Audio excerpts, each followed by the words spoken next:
Graças e paz, meus irmãos. Amém. Quero convidar você a abrir a sua Bíblia no texto de Marcos, o Evangelho de Marcos, capítulo 2, do 1 ao 17, provavelmente como você já viu aí na tela, então já deve ter procurado também. Então, o nosso texto de hoje é Marcos 2, do 1 ao 17. E é uma grande satisfação poder retornar, com certeza, a ministrar aqui na Igreja Presbiteriana Zona Sul e num momento tão importante que é o aniversário da Igreja também. Todos já acharam? Vamos nos colocar de pé para a leitura bíblica. Você vai passar alguns minutos sentado, então vamos aproveitar esse momento de leitura. Você vai acompanhar comigo e depois manter a sua Bíblia aberta nesse texto de Marcos 2, do 1 ao 17. O texto nos diz o seguinte: poucos dias depois, tendo Jesus entrado novamente em Cafarnaum, o povo ouviu falar que ele estava em casa.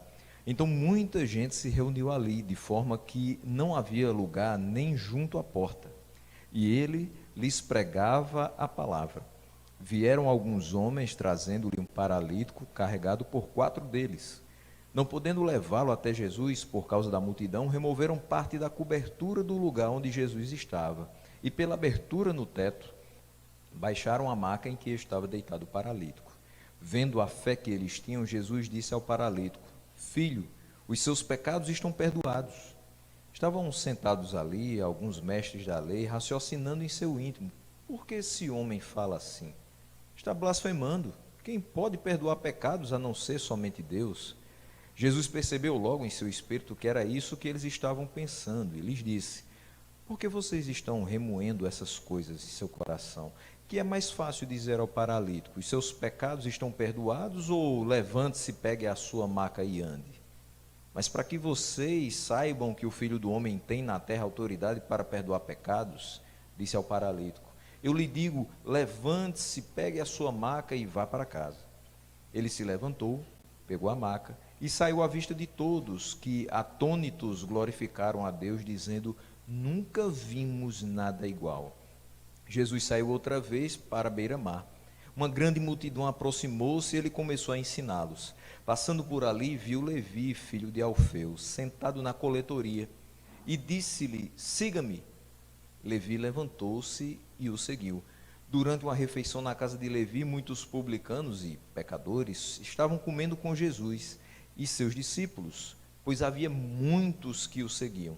Quando os mestres da lei, que eram fariseus, o viram comendo com pecadores e publicanos, perguntaram aos discípulos de Jesus: por que ele come com publicanos e pecadores? Ouvindo isso, Jesus lhes disse: não são os que têm saúde que precisam de médico, mas sim os doentes. Eu não vim para chamar justos, mas pecadores. Oremos uma vez mais nessa noite. Senhor nosso Deus, nós somos gratos pela oportunidade de subir à tua casa e de compartilhar da tua palavra. Que o teu Santo Espírito nos oriente nessa ministração e fale ao nosso coração de maneira clara e objetiva. Assim te oramos no nome de Jesus. Amém. Os irmãos podem se assentar. Nessa noite, então, meus irmãos, eu quero observar junto com vocês algumas características do chamado desse homem chamado Levi, ou Mateus, de forma que nós tiremos lições sobre o chamado que hoje o Senhor nos faz. Nós vamos ter uma comparação entre o chamado que foi feito a ele e o chamado que ele nos faz. Obviamente existem peculiaridades, ressalvas, que não deixarão de ser observadas, não vão passar despercebidas, mas a ideia é que ao final dessa exposição nós possamos pensar acerca de como responder ao glorioso privilégio que é o convite para trabalhar para Deus numa seara com tão poucos trabalhadores.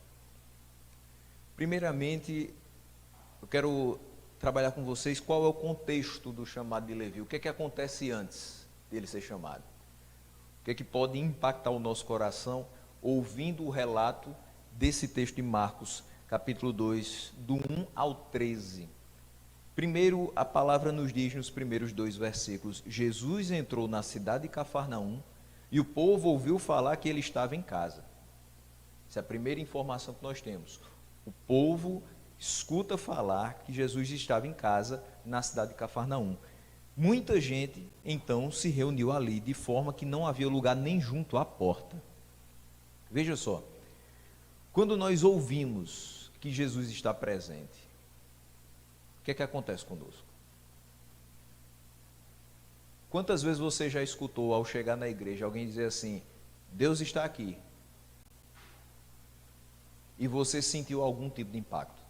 Quantas vezes você escutou: Deus está aqui conosco hoje, Deus está presente nessa reunião? Temos inúmeras pessoas que vieram com o mesmo propósito de adorá-lo, então ele se faz presente hoje aqui. Quantas vezes você continuou sentindo um ardor no seu coração por saber que Jesus está presente? Ou, quantas vezes você não reagiu mais? Quantas vezes essa frase foi dita e para você foi como se dissessem boa noite? Nós somos impactados quando ouvimos falar que Jesus está presente? Nós sentimos anseio em buscá-lo ou tanto faz? O povo ali foi para junto dele. Escutaram falar que Jesus estava na cidade, que estava em casa e foram para onde ele estava.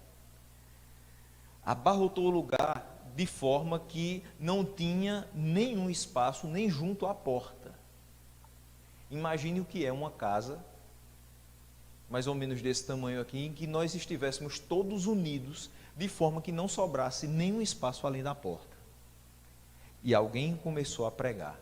Jesus, naquele calor, naquele ajuntamento, naquela aglomeração santa, que na época, graças a Deus, podia fazer, ele lhes pregava a palavra. Aqui eu percebo 2 coisas muito interessantes. Primeiro, que quando as pessoas ouviam falar que Jesus estava presente, elas corriam para perto dele. Segundo, que ele não perdia tempo. Ele pregava a palavra para elas. As pessoas estavam ali com algum anseio, e o anseio era ouvi-lo. Sabiam que onde Jesus estava havia ensinamentos, havia proveito, havia crescimento espiritual, havia algo de especial para a vida delas. Mas aí o versículo 3 nos diz o seguinte: vieram alguns homens trazendo-lhe um paralítico, carregado por 4 deles. E veja só, por que levaram um paralítico até Jesus? Eu compreendo tranquilamente que muitos foram até a casa onde Jesus estava, se reuniram ali, queriam ouvir a sua voz, e ele pregava aquelas pessoas. Mas, por que levar um paralítico até onde Jesus estava? Se não tinha lugar nem mesmo junto à porta, esse paralítico ficaria totalmente desconfortável. Esse paralítico talvez não conseguisse nem enxergar Jesus, porque ele estava deitado em sua maca. E várias pessoas em pé, próximas a ele, tapariam sua visão. Por que levar um paralítico num lugar como esse? Por que não deixar um homem quieto? Por que fizeram todo esse esforço para que aquele homem se sacrificasse para escutar a voz de Jesus, que seria o máximo que ele conseguiria fazer? Simplesmente porque eles criam que Jesus o poderia curar. O que eu posso enxergar aqui, o que nós podemos enxergar aqui é que foi fé que os moveu até ali. Não foi outra coisa. Eles não queriam simplesmente ver o rosto de Jesus. Eles não simplesmente queriam ver quais eram as pessoas que estavam próximas ali.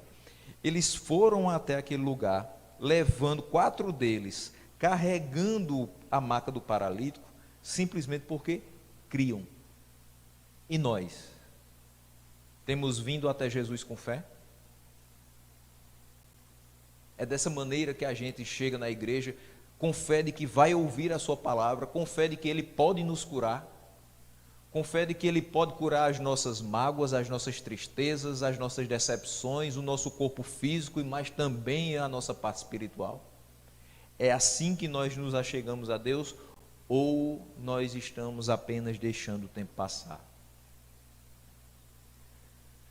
O versículo 4 e o versículo 5 dizem: não podendo levá-lo até Jesus, era óbvio, por causa da multidão, removeram então parte da cobertura do lugar onde Jesus estava e, através de uma abertura no teto, baixaram a maca em que estava deitado o paralítico. Vendo a fé que eles tinham, Jesus disse ao paralítico: filho, os seus pecados estão perdoados. Veja só, não simplesmente eles foram movidos por fé, e Jesus vai ver isso, mas eles não olharam para os obstáculos. A multidão é grande, não tem lugar nem junto à porta. A gente entra pelo teto. Será que é essa motivação que a gente tem no coração? Se eu chegar aqui e não tiver nenhuma cadeira para sentar, nem que seja pelo teto, eu vou entrar, mas eu quero escutar a palavra de Deus. Eu sei que é longe da minha casa, eu sei que talvez eu vá a pé andar 2, 3, 4 quilômetros, mas não importa, eu vou escutar a voz do meu mestre. Será que é essa motivação que a gente ainda tem? O primeiro amor passou e agora tudo se esfriou.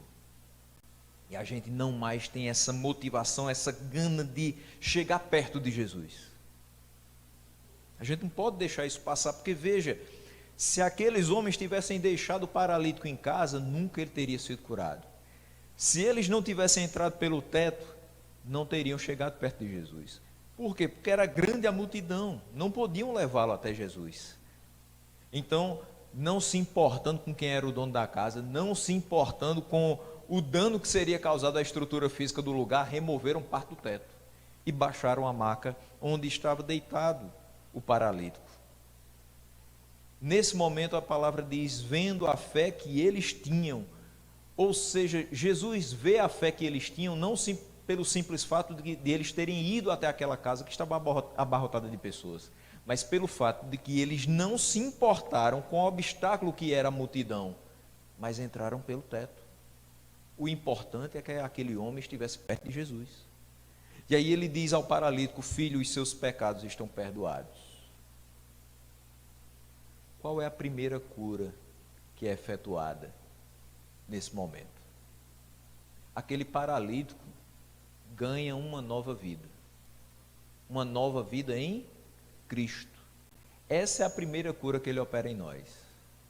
Antes de nos chamar para uma grande missão, ele nos transforma de miseráveis pecadores em novas criaturas. Aquele que está em Cristo já não tem mais condenação sobre ele. As coisas velhas vão sendo passadas, tudo se faz novo. Esse homem agora poderia nem voltar a andar, mas só em ter recebido uma nova vida em Cristo, as coisas já estariam bem melhores para ele. Por quê? Porque muitas vezes, com todos os membros perfeitos, as pessoas vão direto para o inferno. E ele poderia ser paralítico, mas agora que os seus pecados foram perdoados pelo Filho de Deus, ele já sabia para onde ia quando seus olhos fechassem. Esse é o primeiro grande milagre. Esse é o milagre que nós deveríamos dar sempre cultos em ação de graças por ele. Não só quando a gente conseguisse algo muito grandioso, porque não há nada mais grandioso do que tornar a viver. Você deixar de ser morto em delitos e pecados e ser uma nova criatura em Cristo. Não existe outra coisa melhor na sua vida do que isso. Então Jesus viu que a fé que moveu aquelas pessoas até ali, percebeu que os obstáculos não foram suficientes para pará-los, no intento de chegar até ele. Infelizmente, há muitas pessoas que deixam os obstáculos serem suficientes para pará-los no caminho até Jesus. Não, hoje eu não vou para a igreja. Por quê? Porque amanhã tem prova. Eu preciso estudar, mesmo que seja no domingo à noite, porque senão eu posso tirar nota baixa. Não, eu não vou hoje para a igreja, porque eu tenho autos do processo para averiguar na minha casa. E eu preciso trabalhar, porque amanhã o tribunal vai estar muito cheio. Eu não vou ter tempo de revisar. Eu preciso olhar os balanços patrimoniais da minha empresa. Eu não posso ir para a igreja hoje. Tenho coisa muito importante a fazer. Meus irmãos, não há nada mais importante do que se encontrar com o seu Deus. Não há nada mais importante do que ouvir a sua voz ali dizer o que você tem que fazer. e como você pode agradar a Ele. Não deixe que os obstáculos sejam suficientes para tirar de você os momentos em que você está se achegando a Ele. Porque de fato Ele nunca se aparta de nós, mas nós, muitas vezes, parece que queremos ficar longe dele.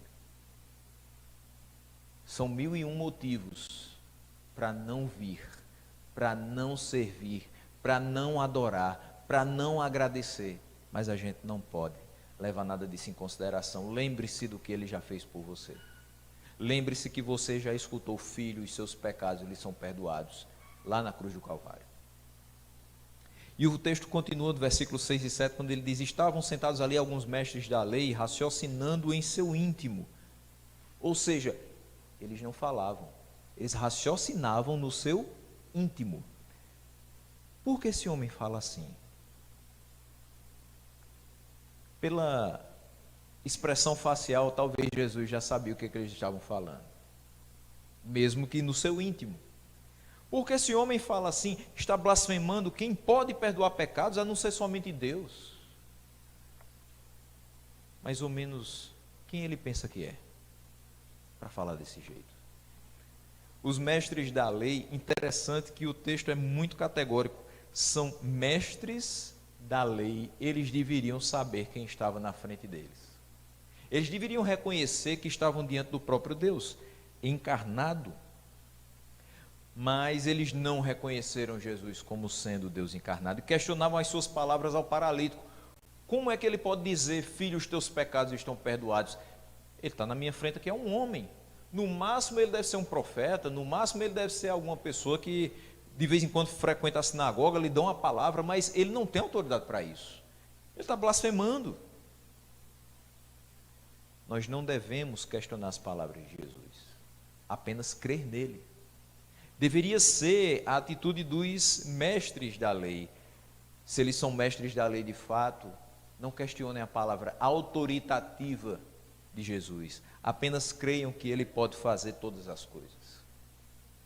Não questione a palavra de Jesus. Se Ele diz para você ir, vá. Se Ele diz para você servir em determinado espaço, determinado departamento, por mais que você olhe para si e diga: eu não sei se eu posso fazer, eu não sei se eu tenho condições de fazer, eu não sei se eu tenho talento para isso, eu não sei se é da minha alçada fazer isso. Se Ele está mandando fazer, faça. Não coloque empecilhos. Quem está mandando é aquele que sabe de todas as coisas. E Ele sabe inclusive que você pode fazer, se Ele o capacitar. Não é pela sua força, é pela palavra dEle. E aí vem os versículos 8 a 12, fechando essa primeira parte, quando Jesus percebeu logo no seu espírito que era isso que eles estavam pensando. Veja, os mestres da lei estavam raciocinando no seu íntimo, mas não tem nada que a gente possa esconder de Deus. Ele sabe quais são os nossos pensamentos. Ele sonda o nosso coração, Ele sabe quando nós estamos aprovando ou desaprovando alguma coisa, sabe quando nós estamos envolvidos ou alheios a determinadas situações. Ele percebeu logo no seu espírito que era isso, que era esse questionamento, que era essa acusação de blasfêmia que eles estavam pensando, e disse a eles: por que vocês estão remoendo essas coisas em seus corações? Se eu estivesse no lugar deles, eu tremeria dos pés à cabeça, porque eu ia pensar: eu não falei nada, mas como é que Jesus sabe o que está passando no meu coração? Eu não abri a boca para censurá-lo, mas Ele sabe perfeitamente que é isso que eu estou intencionando a falar, se for possível. Talvez eles não quisessem confrontar Jesus com palavras, mas a expressão é suficiente. A forma, até a leitura corporal nos mostra quando uma pessoa não está concordando com o que está sendo feito. Mas aí Jesus é enfático e não deixa com que eles falem, mas diz simplesmente: o que é mais fácil dizer ao paralítico? Que os seus pecados estão perdoados, ou que ele se levante, pegue a sua maca e ande? Ou seja, o que é mais fácil? É transformá-lo em uma nova criatura e fazer com que ele se sinta agora de fato vivo, porque ele estava confinado àquela maca, e isso não é vida? Ou simplesmente dizer para ele: levante-se, pegue a sua maca e ande, e você está olhando para uma pessoa que é paralítica. Ou seja, para eles talvez fosse melhor que Jesus tivesse falado algo que soaria como loucura. Homem, se levante, pegue essa maca e ande. O que é que você está esperando? E alguém poderia dizer: está esperando ficar curado. Porque ele não tem condição de se levantar, ele não tem condição de botar essa maca nas costas e ir para casa. Mas Jesus diz com isso o seguinte: o que é mais fácil para vocês compreenderem o que eu estou dizendo? Vocês compreenderiam o perdão dos pecados, que é algo divino, ou compreenderiam: levante-se, pegue sua maca e ande, que seria algo prático, humano? Eles nem compreenderam o divino nem o humano, eles apenas questionaram. Mas aí ele diz: para que vocês saibam que o Filho do Homem tem na terra autoridade para perdoar pecados, disse ao paralítico: eu lhe digo, levante-se, pegue a sua maca e vá para casa. Ou seja, agora Jesus, além de já ter feito aquilo que nós não podemos fazer, que é perdoar pecados, ele faz outra coisa que nós também não podemos fazer, que é curar o corpo físico. O paralítico agora se levanta, pega a maca e sai à vista de todos, agora com os seus pecados perdoados e com o seu corpo físico curado. Ele sai uma nova criatura por dentro e por fora. À vista de todos, aquele que estava confinado a uma maca, agora sai andando com a maca nas mãos. E aí todos atônitos glorificaram a Deus, dizendo: nós nunca vimos nada igual, e nós nunca vamos ver nada igual. Porque só quem pode fazer isso é Jesus. Eu não posso fazer isso. Eu posso orar 500 vezes pelo paralítico, eu posso impor as mãos 500 vezes pelo paralítico, eu posso dizer: em meu nome você fique curado. Nada vai acontecer. Agora, se for pela palavra de Deus, se for da vontade de Deus, e nós orarmos pedindo que a sua soberana vontade haja na vida daquela pessoa, pode ser que ainda hoje nós vejamos pessoas levantando, pegando a sua maca e andando. Mas aí eu volto a uma pergunta que eu fiz agora há pouco. A gente tem vindo em fé para perto do Senhor? A gente tem acreditado que Ele é o mesmo que foi ontem, é hoje e vai ser eternamente? Ou a gente perdeu de vista a grandiosidade do Deus a quem a gente serve? Jesus sabia que os mestres da lei os censuravam nos seus corações e não compreendiam que quem estava falando aquelas palavras diante deles tinha autoridade para fazer isso. Eu não tenho autoridade, mas ele tinha. Um grande e maravilhoso milagre acabará de ser realizado por aquele que detém todo o poder e na frente deles. Mas aí Jesus sai outra vez. Não está mais naquela casa, as pessoas não estão mais próximas dele, ele agora vai para a beira-mar. Mas para onde Jesus vai? Os seus o seguem. E o versículo 13 começa dizendo que Jesus saiu outra vez para a beira-mar e uma grande multidão aproximou-se e ele começou a ensiná-los. E aí, veja mais uma vez, assim como no versículo 2, no versículo 13, Jesus sai, as pessoas veem que ele está à beira-mar, se aproxima dele uma grande multidão e o que ele faz? Sai de perto de mim, eu não posso nem andar na praia um pouquinho, não posso nem aproveitar meu tempo de folga. Não foi isso que ele disse. Ele começou a ensiná-los. Mais uma vez, Jesus não perdeu tempo. Sabe que às vezes assim, eu já passei por algumas situações em que eu realmente não tive como dar o que nós pastores precisamos dar. Um tempo de assistência, um tempo de visitação. Já tive momentos em que eu precisei me ausentar para poder cuidar de mim, da minha saúde. E é o momento que eu mais me incomodo, é o momento que eu preciso ficar algum tempo afastado de pregação, algum tempo afastado de estar com as pessoas que Deus nos confiou para que a gente pudesse orientar na palavra. Mas às vezes mesmo cansado, já tendo passado por algumas situações em que eu realmente tive que parar, porque eu fui forçado a parar, e a última nesse último ano de 2022, mas eu ainda fico dizendo, meu Deus, como a gente é frágil, como eu queria esse gás de Jesus, de dizer assim, olha, tinha uma multidão dentro da casa onde eu estava agora, e eu estava pregando para eles, eu vou sair para beira-mar, vai juntar a multidão, eu vou pregar para eles de novo.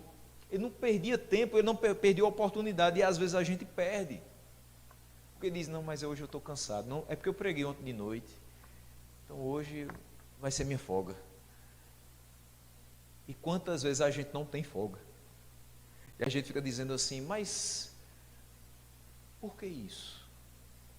Me lembro que eu, ano passado, estava numa situação que nem pregar na igreja eu estava, que realmente eu precisei parar e não tinha como continuar todas as atividades que eu estava desenvolvendo, então eu parei por 2 meses, e aquela sobrecarga que eu já estava, de todo um ano de trabalho na escola, igreja, eu não me vi em condições, e um belo domingo de tarde, às 3 horas da tarde, me liga uma senhora que tem amizade com a nossa família.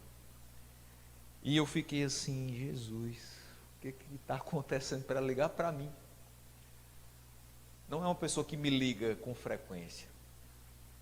E simplesmente o marido dela tinha falecido e ela me convidava para fazer a cerimônia dele daqui a 30 minutos. E era um dia que eu, sinceramente, eu não tinha condição de sair da cama. E eu não tinha a menor condição de juntar as palavras para falar. Humanamente falando, eu não sei o que eu ia fazer ali. E eu meio que fiquei assim, mas meu Deus, por que eu? Por que tinha que ser eu nesse dia? Eu não estou em condição, o senhor sabe que eu não estou em condição. Mas não tem conversa, o chamado foi esse. Para no tempo e fora do tempo, que eu acho que deva ser conveniente, ele me chama para fazer. O fato é que, morando no Palmeira Imperial, eu cheguei em 15 minutos no APTA, lá na Floriano Peixoto. Corri. Botei a primeira roupa que eu achei, e Deus colocou as palavras na minha boca. E ali foi feita aquela cerimônia. Quando, humanamente falando, eu dizia, bom, eu não devia estar aqui, porque sou eu que estou precisando de alguma coisa, sou eu que estou precisando de alguma palavra, alguma orientação, alguém que chegue para mim e diga assim, pronto, descanse aqui um pouquinho, tome o seu tempo e volte a ficar bem. Não, missão é muito mais do que a gente às vezes acha que é, talvez entregar um folheto para alguém e dizer Jesus te ama, ou falar alguns versículos para alguém que você conhece no trabalho, ou talvez convidar alguém para vir para o aniversário da sua igreja. É muitas vezes você não ter a menor condição física, psicológica, mas Deus renova você para que você faça a vontade dele. Porque não tem nada a ver conosco. A nossa vida nessa terra não tem nada a ver conosco, tem a ver com ele. Você não vive nessa terra para juntar riquezas para você, mas você vive nessa terra para juntar tesouros no céu. Você não vive nessa terra para agradar o seu ego, mas para glorificar o nome dele. Você não vive nessa terra para angariar amigos e mais amigos que vão comemorar com você a passagem da Páscoa ou do Réveillon, mas você vive nessa terra para transmitir a palavra, para que muitos e muitos possam se render aos pés dele, reconhecendo o seu senhorio e reconhecendo a sua grandiosidade. A gente não veio aqui para passar férias, a gente não veio aqui para esperar o tempo passar e ele voltar e levar a gente quando a gente estivesse deitado em berço esplêndido. Não, a gente veio aqui para trabalhar para ele. Por quê? Porque todas as vezes que ele tinha uma oportunidade, era isso que ele fazia. Ele trabalhava, ele pregava. Mais uma vez, então, o povo se juntou próximo a Jesus e ouviu ensinar. O que eles buscavam? Ele tinha acabado de fazer dois milagres, como eu falei. Mas o que aquelas pessoas buscavam? Eu entendo que é alimento para as suas almas. Ele tinha pregado dentro da casa. Ele pregava junto ao mar. Mas o que eles esperavam? Eles buscavam alimento para a alma, mas o que esperavam? Talvez outro milagre.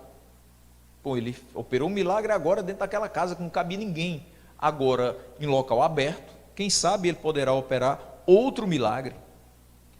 De fato, agora eles estavam num local aberto e já não havia tantos obstáculos para chegar perto de Jesus, apesar da grande multidão que se aglomerou perto do mar.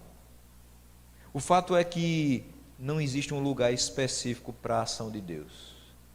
Essa é a minha conclusão nesse versículo, porque numa casa abarrotada de pessoas ou à beira-mar, a multidão se junta e Deus opera. Mas eu quero lhe dizer também que dentro da sua casa, você sozinho com Deus, Ele opera. No seu trabalho, que só tem você de crente, Deus opera. Na sua família, que incompreende o fato de você servir a Deus, através do seu testemunho, Deus opera. Onde quer que você pisar com a planta do seu pé, se você estiver fazendo a vontade dEle, pode ter certeza, Ele opera. Não há um local específico para a atuação do Senhor. E eu quero começar a falar do chamado de Levi dizendo isso a vocês. Seja numa casa, numa igreja, no trabalho, à beira-mar, Deus está agindo em favor dos seus e comissionando soldados para o seu exército. Ele não só vai encontrar você aqui. Ele vai encontrar você onde você estiver. E se você não quiser servi-lo aqui, Ele vai encontrar você lá fora e vai puxar você para cá. Ah, pastor, então eu só posso servir dentro da igreja? Não, mas você não foi chamado para ficar só. Foi chamado para servir junto com os outros santos. E essa daqui é a comunhão dos santos. Nós fomos chamados à comunhão, ao serviço comunitário. Nós não fomos chamados para fazer trabalhos individualmente. Até porque nós precisamos uns dos outros. Não tem ninguém que consiga fazer nada com perfeição, sozinho. O versículo 14 diz que passando por ali, ele viu Levi. Passando onde estava ali pregando, ele viu Levi, o filho de Alfeu, sentado na coletoria e disse-lhe, siga-me. Jesus não falou, bom dia, Levi. Boa tarde, Levi. Como é que você está? Ou não parou e disse assim, moço, você está aí sentado na coletoria, como é seu nome? Ele apenas disse, siga-me. Levi levantou-se e o seguiu. Veja só, esse versículo tem muito a nos ensinar, então eu vou parar um pouquinho mais nele. Sobre a forma como Jesus chama Levi, mas também como nos chama ainda hoje. Veja só, Levi, o filho de Alfeu, essa pessoa também é chamada Mateus no relato paralelo que está lá em Mateus 9, do 9 ao 13. Mateus vai aparecer na lista que Marcos vai fazer no próximo capítulo, capítulo 3, no versículo 18, quando ele fala da escolha dos 12 apóstolos, que ele fala André, Filipe, Bartolomeu, Mateus, Tomé, Tiago, filho de Alfeu, Tadeu, Simão, Zelote, Judas Iscariotes, que o traiu. Então, esse Levi é o Mateus dos 12 apóstolos. Não há outra menção a Levi, então tudo indica que Levi também se chamava Mateus, e por esse nome ele ficou conhecido no meio dos apóstolos. E Mateus significa dádiva do Senhor. Mas alguém que foi um presente de Deus, uma dádiva do Senhor para os seus pais, porque de fato os nomes eram colocados com essa intenção de que representassem o que as pessoas foram para os seus pais. Essa pessoa não era muito benquista pelos que estavam ao seu redor. Levi era um dos 12 discípulos e é autor do Evangelho segundo Mateus. Ele era publicano, cobrador de impostos. Muitos publicanos eram desonestos. Falou em imposto, quase que automaticamente você fala em desonestidade, principalmente aqui. Eles levantavam coleta de impostos ilícitos. A gente sabe um pouco o que é isso. quando a gente, por exemplo, paga na conta de energia PIS e COFINS. A gente sabe que não deveria pagar isso, mas a gente paga. Por quê? Porque cobram. De forma ilícita? Sim, mas cobram. Eles cobravam naquela época impostos que não deveriam ser pagos por todos, mas todos deveriam pagar. Eles cobravam demais, era excessiva a carga tributária. E eles enganavam o governo com relatórios falsos, e por isso eles eram odiados pelo povo. Os fariseus julgavam os publicanos iguais aos pecadores que desprezavam a lei. Então, eles olhavam para aquelas pessoas, por mais que elas estivessem dentro da sinagoga, mas a partir do momento que ele sabia, não, isso aí é o cobrador de impostos. Peraí, então você vai ficar excluído da sinagoga. Você não vai se separar dos gentios. Para nós, vocês não podem servir a Deus pelo que vocês fazem profissionalmente. Vocês enganam, vocês levantam coleta de impostos ilícitos, vocês sobrecarregam as pessoas nessa cobrança, vocês ainda enganam o governo com relatórios falsos, vocês não devem fazer parte da sinagoga. Então os gentios e os publicanos ficaram excluídos da sinagoga. Os fariseus assim fizeram, assim decidiram. Mas Jesus viu Levi ali sentado na coletoria. E o que era essa coletoria? Ela era fixada sobre as pontes das rodovias, como a gente tem hoje os pedágios. Então imagine que Levi estivesse sentado ali num posto de coleta, num pedágio da estrada, perto da praia. Esses canais para pedágios também ficavam na margem de lagos, com vista à cobrança de impostos sobre a pesca. Veja só, Jesus está à beira-mar, pregando para uma grande multidão, e ele vê Levi sentado na coletoria. Aquela pessoa que está ali na coletoria, muito provavelmente, vai cobrar impostos de pesca de alguns daqueles irmãos que estavam ali reunidos ouvindo Jesus, a partir do momento que eles começarem a pescar. No primeiro século, os coletores eram desprezados por seus colegas judeus, por causa da sua colaboração com as forças de ocupação de Roma, e porque eles extorquiam arrecadações mais do que era justo. Por que eles faziam isso? Porque queriam enriquecer. Mas enriqueciam desonestamente. Veja, esse era Levi. Esse era o homem que estava sentado na coletoria. Ao alistar um homem como Levi, o que é que Jesus demonstrava? Primeiro, a impressionante misericórdia de Deus para com as pessoas mais destituídas de mérito, até mesmo aquelas marginalizadas pela sociedade. Levi não entrava na sinagoga. Levi não estava junto com a multidão porque ele sabia que ninguém gostava dele. Ele era odiado pelo povo, assim como seus colegas publicanos. Mas ao chamar um homem desse para o seguir, Jesus mostra a misericórdia que ele tem para com essas pessoas que não têm mérito algum perante a sociedade. Pessoas que estão à margem da sociedade.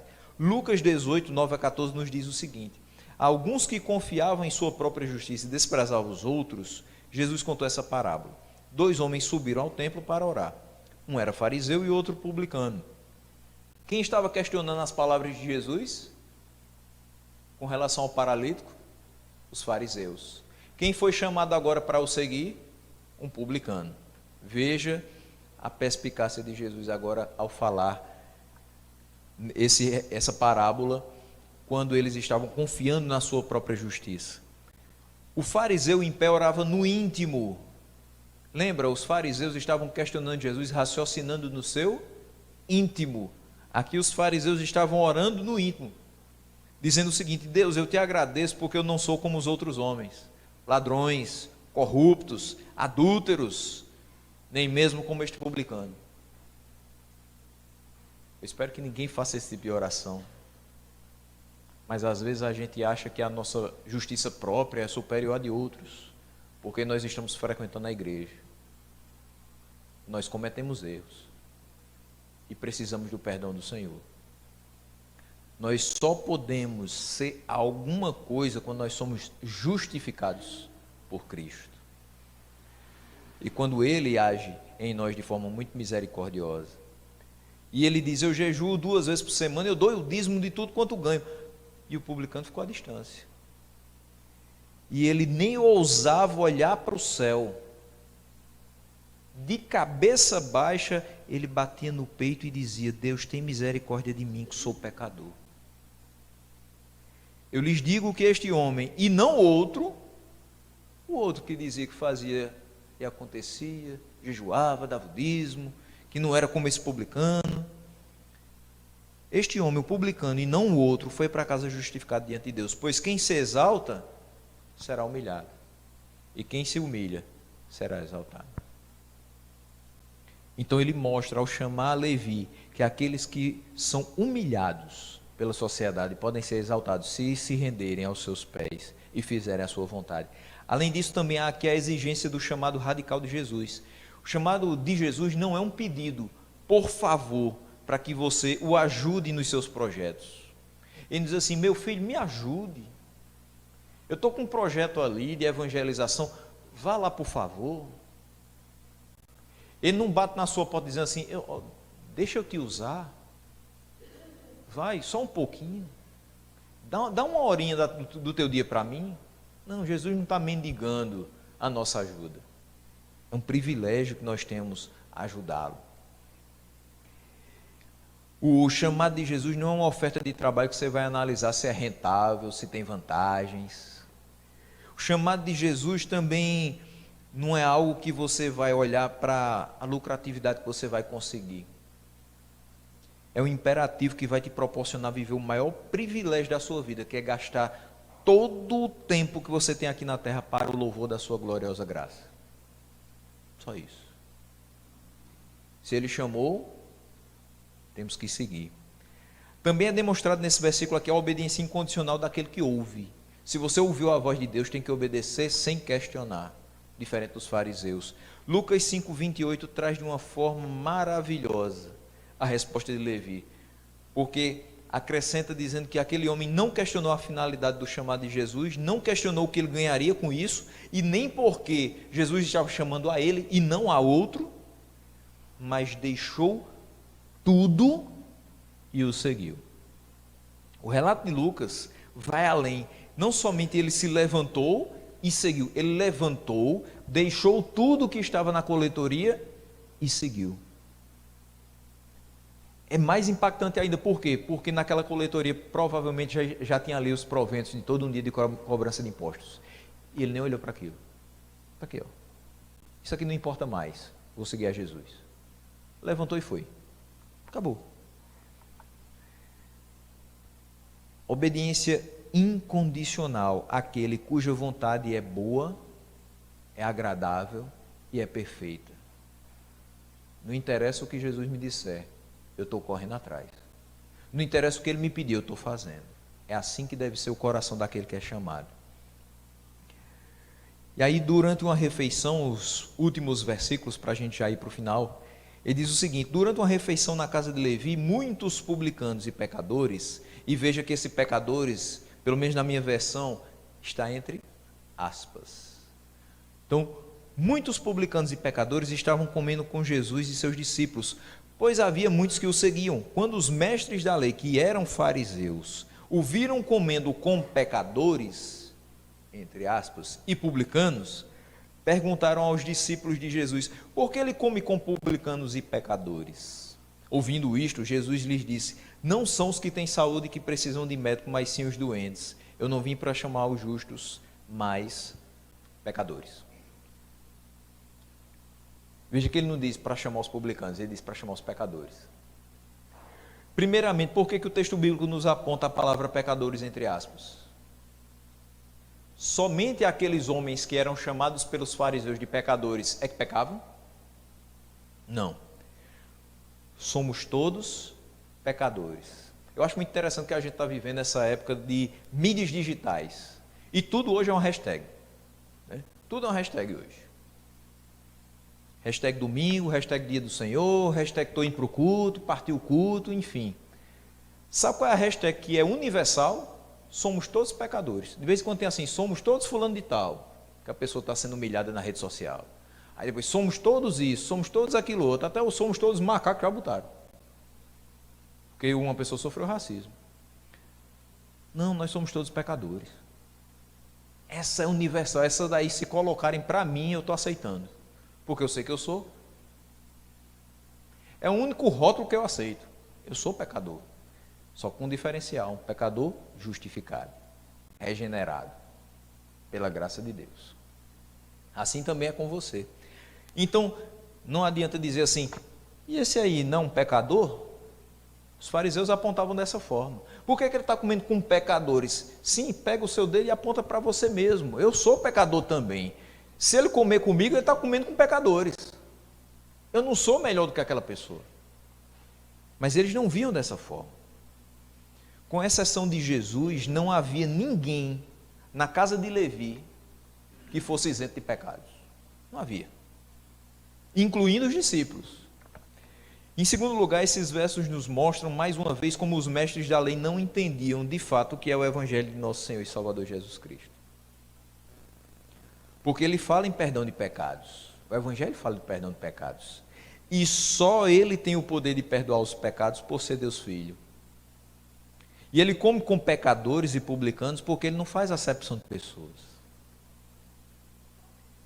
Porque ele chama quem quer. E ele chama quem quer, onde ele quer. E quando ele quer. Para que essa pessoa faça a sua vontade. Por isso que Levi não podia nem questionar, dizer assim, mas Senhor, eu, um publicano, te segui? Não. Obediência incondicional. Se ele está me chamando, eu sei que ele vai se responsabilizar. Se ele está me chamando, é porque tem algo para mim. Eu tenho que ir. Um texto de Paulo que exemplifica bem o que aconteceu a Levi é 1 Coríntios 1, 26 a 31. Veja só se a gente não se encaixa também nisso. Irmãos, pensem no que vocês eram quando vocês foram chamados. Poucos eram sábios, segundo os padrões humanos. Ou seja, Deus nos chama pela questão intelectual. Você pode não ter tanto letramento, não ser alguém academicamente bem sucedido, mas Deus pode te chamar. Poucos eram poderosos, poucos eram de nobre nascimento, mas Deus escolheu as coisas loucas do mundo para envergonhar os sábios. E escolheu as coisas fracas do mundo para envergonhar as fortes. Ele escolheu as coisas insignificantes do mundo, as desprezadas como um publicano, e as que nada são para reduzir a nada as que são, para que ninguém se vanglorie diante dele. Mateus não foi chamado porque era inteligente, Mateus não foi chamado porque era rico, até porque a sua riqueza era ilícita. Mateus não foi chamado porque era bonito, Mateus não foi chamado porque era influente, não foi chamado porque era poderoso, não foi chamado porque era popular. Ele foi chamado porque Deus teve a vontade de chamá-lo. Porque fazia parte do plano de Deus chamá-lo. Porque ele tinha uma obra para ser feita pela pessoa de Mateus. E ele diz, é porém por iniciativa dele que vocês estão em Cristo Jesus. Foi Mateus que foi buscar Jesus? Não. Mateus até sabia que tinha alguém passando por ali, porque tinha uma multidão muito grande. Mas foi Jesus que, passando pela coletoria, o viu sentado e disse, siga-me. Foi a gente que correu atrás de Jesus? Não. Foi ele que nos atraiu pela pregação do Evangelho. É graça, do início ao fim. E ele diz, o qual se tornou sabedoria de Deus para nós, isto é, justiça, santidade e redenção, para que, como está escrito, quem se gloriar, glorie-se no Senhor. Eu não posso dizer que eu estou aqui porque eu fiz um seminário muito bem feito, porque eu sou pós-graduado em teologia. Não. Eu estou aqui pela misericórdia de Deus. Simplesmente. Eu sou tão falho quanto qualquer pessoa. Mas Deus, mesmo com a minha indignidade e a minha incapacidade humana,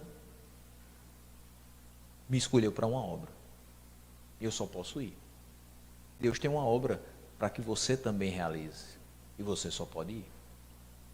Quando alguém perguntasse para Levi, Levi, quem te chamou?